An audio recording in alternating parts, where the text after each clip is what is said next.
በአዲስ አበባ ከተማ በከፍተኛ 23 ሁለተኛ ደረጃ ትምህርት ቤት ተማሪ የሆኑት ማርያማዊት ሄኖክና ዘሩባቤል ሰለሞን ለሰባተኛው ጠቅላላ ምርጫ ተዘጋጅተዋል። በንድፈ ሀሳብ ብቻ በስነ ዜጋና ስነ ምግባር ትምህርት ያገኙትን እውቀት ወደ ተግባር ለመቀየር የምርጫውን ጊዜ እየተጠባበቁ ነው።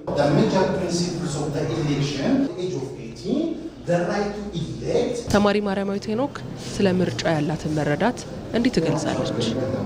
ምርጫ ማለት ለኔ አንዲትን ሀገር ለመምራት የሚደረግ ሰላማዊ የሆነ ውድድር ይመስለኛል።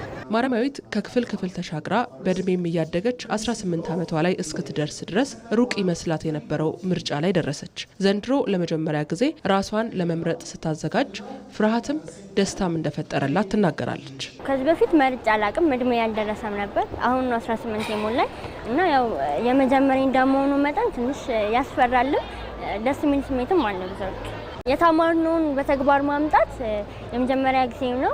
ትንሽ ያስፈራልም ግን ደግሞ ደስ የሚልም ስሜት አለው። ምክንያቱም የተማርነውን በተግባር እዚህ ጋር እያየነው ስለሆነ ደስ የሚል ስሜት አለው። ተማሪ ማርያማዊት ሄኖክ በአካባቢዋ ባለ ምርጫ ጣቢያ በመሄድ የመራጭነት ካርዷን ወስዳለች።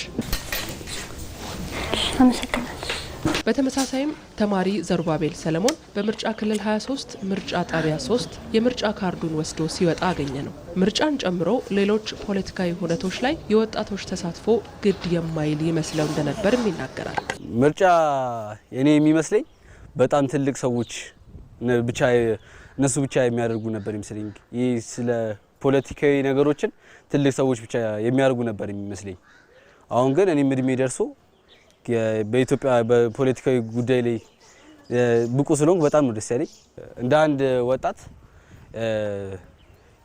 የፖለቲካ ምርጫ ወይም የምርጫ ሂደትን ማስካሄድ እችላለሁ። እንዲሁም በምርጫ በማድረግ ጊዜ ድምጼ ተሰሚነት እንደሚኖረው ተሰምቶኛልም፣ ተሰሚነት እንደሚኖረው ማቃለሁ። ለዛ የምርጫ ካርዴን ወስጃለሁ። ምርጫ በዲሞክራሲ ሂደት ውስጥ የዜጎች ፍላጎት የሚገለጽበት አስፈላጊ መድረክ ነው። ይህን የተረዱት ተማሪዎችም ካርዳቸውን ወስደዋል። እናንተ የገባችሁ ለሌሎች አቻዎቻችሁ እንዲደርስ ምን ይደረግ አልናቸው። ወጣቶች በሀገራዊ በፖለቲካዊ እንቅስቃሴዎች ላይ የነቃ ተሳትፎ ማድረግ እንዲሁም ይህን የነቃ ተሳትፎ እንዲያደርጉ ግንዛቤ መስጠት የቤተሰብ፣ የመንግስት፣ የትምህርት ቤትም ሊሆን ይችላል የነዚህ ኃላፊነት እንደሆነና ይህንን እንቅስቃሴ ለማድረግ በፖለቲካ ላይ ከፍተኛ እንቅስቃሴ ለማድረግ እንዲጠቅማቸውም ራሳቸውን ዝግጁ ማድረግ ይኖርባቸዋል ብዬ አስባለሁ። ከ18 ዓመት ጀምሮ ስለሆነ የሚመርጡት 18 ዓመት የሞላቸውን ሰዎች ማለትም ትምህርት ላይ ያሉ ሊሆን ይችላሉ ወይም ደግሞ ትምህርት አቁመው በስራም ላይ ያሉ ሰዎች ሊሆን ይችላሉ። ለነሱ ስለ ምርጫው እንዴት እንደሚመርጡ መምረጣቸው ጥቅም ምን ላይ እንደሆነ እውቀትና ግንዛቤ ቢሰጥ ባይ ነው። ለነዚህ ወጣቶች ምርጫ በንድፈ ሀሳብ ብቻ የሚቀር ጉዳይ አይደለም። የራሳቸውን ድምጽ በተግባር የሚገልጹበት አዲስ ልምድ ነው። የመጀመሪያ ጊዜ ድምጽ መስጠት ለነዚህ ተማሪዎች ትንሽ እርምጃ ሊመስል ይችላል።